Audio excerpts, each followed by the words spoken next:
எது எப்படி இருந்தாலும் மீண்டும் நான் விடுதலை சிறுத்தைகள் கட்சியின் சார்பிலே தமிழ்நாடு அரசுக்கு விடுக்கிற வேண்டுகோள், தனியார்மயமாக்கும் முயற்சியை கைவிட வேண்டும்.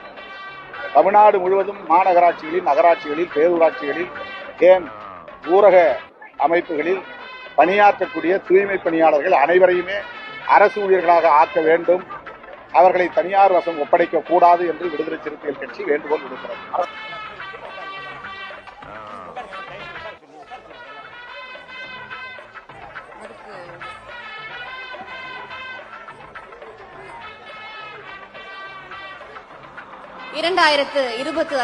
ஆண்டு மிக முக்கியமான ஒரு குப்பை அள்ளுகிற தொழிலை குப்பை அள்ளுகிறவர்களே செய்ய வேண்டும், அரசு பணியாளர்களாக அவர்களை மாற்ற வேண்டும் என்கிற அந்த கோரிக்கையில் நமக்கு மாற்று கருத்து இருக்கிறது. சொல்ல போனால் அதை எதிர்த்துதான் நாம் பேச வேண்டும்.